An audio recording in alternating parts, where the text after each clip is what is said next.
Bonjour tout le monde, je m'appelle Amélie, j'ai 36 ans. J'habite au Canada, province du Québec, plus précisément sur la rive sud de Montréal. J'ai découvert il y a quelques mois de cela que j'avais la mutation du gène BRCA2. Dans le fond, j'aimerais dédier quelques vidéos pour vous expliquer c'est quoi le BRCA2. Également, je vais subir l'intervention chirurgicale du DIEP dans quelques jours et j'aimerais également vous parler de cela, de mon parcours. Pourquoi je le fais? Parce que je me suis beaucoup renseignée les derniers mois, j'ai regardé sur Internet beaucoup. Au niveau vidéo, j'ai trouvé beaucoup de vidéos, de témoignages plus en Amérique, donc plus en anglais, et également quelques-uns en France. Sous toute réserve, je ne crois pas en avoir vu au Québec.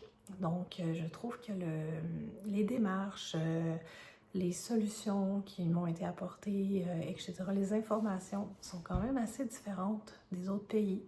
Donc, je trouvais ça pertinent de le partager avec vous pour les personnes qui sont simplement curieuses, pour les personnes qui viennent de découvrir qui, comme moi, ont le BRCA2, puis pour vous donner un peu les différentes vidéos, mon parcours avant, après les opérations, pour vous donner un peu de courage, pour vous montrer qu'il y a des solutions. Donc, si on commence par le début, c'est quoi le BRCA? BRCA, voyez-vous, je l'ai appris récemment, donc BR pour breast, CA pour cancer, donc cancer du sein en anglais. Il y a deux types, le 1 et le 2. Moi, personnellement, je suis porteuse de la mutation du 2.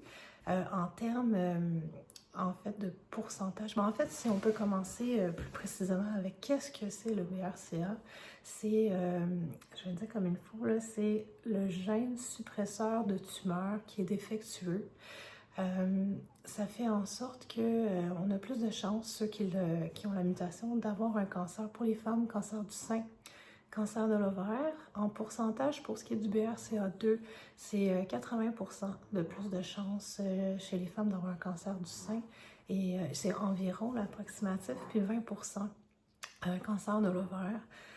Détrompez-vous, voyez-vous, moi j'avais même été mal renseignée, mais le BRCA se transmet, plus au niveau des gènes, mais ça peut être par le père ou par la mère. Dans mon cas, c'est mon père qui l'a et qui me l'a transmis.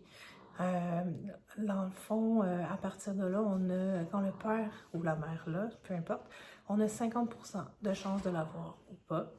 Puis sinon, donc c'est ça. Donc au niveau du risque, c'est beaucoup, ça augmente beaucoup les risques. Puis également, c'est ça, il y a des solutions. Fait que je vais dans les prochaines vidéos vous en parler. Pour l'instant, je peux juste vous dire que c'est ça, je l'ai su en novembre dernier. De mon côté, c'est un historique familial. J'ai la chance, on va le dire comme ça, qu'il y a une grande tante de côté de mon père qui a fait les tests génétiques, qui s'est aperçue qu'elle l'avait transmis dans sa famille. Puis par la suite, on a eu des papiers, des photocopies de papiers qui expliquaient que dans notre famille, il y avait des hauts taux de cancer, puis qu'on pouvait faire des tests génétiques. Personnellement, je l'ai su, je devais avoir fin vingtaine. Donc peut-être plus début vingtaine, puis j'étais avec mon copain, puis j'avais décidé de mettre ce papier-là de côté, de me dire, moi je veux faire ma famille, je veux fonder ma famille, puis ensuite je ferai les démarches. Ce que j'ai fait l'année dernière, notre famille est terminée, on a 2 beaux enfants, puis j'ai décidé, c'est ça, de savoir si je l'avais ou pas. Mon père, entre-temps, a fait le test, ça s'est avéré positif, il l'avait. Puis c'est ça, quelques mois, quelques semaines en fait, même plus tard, j'ai su que moi aussi. Pour ceux qui seraient intéressés à faire les tests, personnellement, habitant sur la rive sud de Montréal, j'ai fait les tests au département d'oncogénétique à l'hôpital Charlemagne à Longueuil. Puis j'ai été agréablement surprise là, dans le service médical. J'ai pris une bonne heure avec une femme qui travaillait dans le département qui m'a expliqué c'était quoi le BRCA2. Par la suite, j'ai fait des tests sanguins. Puis cette même femme, peut-être environ un mois ou deux, pas plus, m'a téléphoné au téléphone pour me dire dans mon cas, la mauvaise nouvelle que je l'avais.